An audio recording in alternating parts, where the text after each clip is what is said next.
Ladies and gentlemen, if you still think Morocco are just a dark horse, then you haven't been paying attention. Tonight, Morocco didn't just draw Brazil, they outplayed Brazil, they outthought Brazil, and for large parts of this game, they completely controlled Brazil. An interior midfielder made Brazil's experienced midfield look ordinary. Brahim Diaz looked unstoppable, and once again, Morocco proved that what happened in 2022 was not a miracle. It was just the beginning. Before we start, don't forget to like, comment, share, and subscribe to Legends SRA10 because we are covering every major World Cup story right here. Let's get into it. Coming into this game, everybody was talking about Brazil.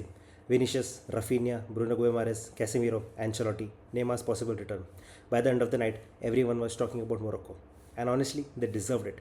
Brazil may have scored, Brazil may have had more possession, but possession does not always mean control. Morocco controlled the rhythm of this match. They controlled the midfield and they looked far more comfortable than Brazil. The biggest story of the game was Morocco's midfield.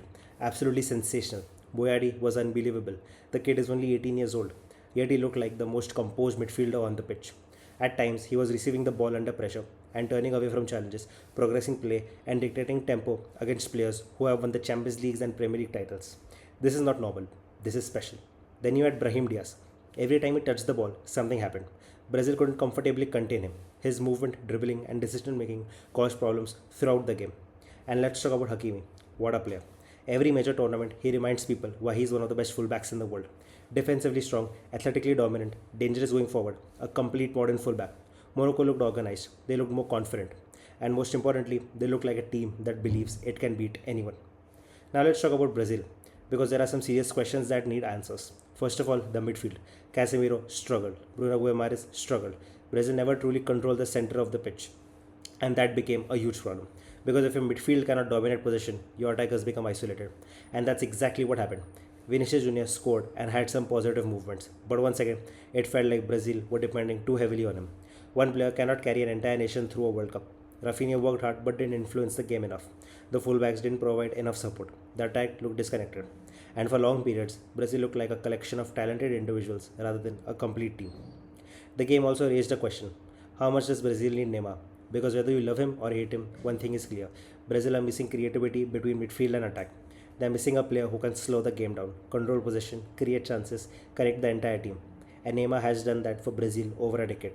If Brazil want to win this World Cup, they need solutions, and Neymar might still be one of those solutions.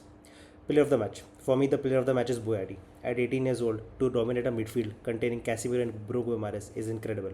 This wasn't a promising performance. This was an elite performance. And if he keeps playing like this, Europe's biggest clubs will be lining up very soon. Final verdict. Morocco leave this game looking stronger than ever. Brazil leave this game with more questions than answers. Can Brazil fix the midfield? Can they find the right attacking balance? Can Neymar return and make a difference? And can Morocco continue this incredible rise? One thing is certain. Nobody should underestimate Morocco anymore. The team is here to compete. And this World Cup just got a lot more interesting. If you enjoyed this video, don't forget to like, comment, share and subscribe to the channel Legends SRA10. Tell me in the comments, can Morocco make another deep World Cup run? And can Brazil win the World Cup playing like this? Thank you for watching. I'll see you in the next one. Peace.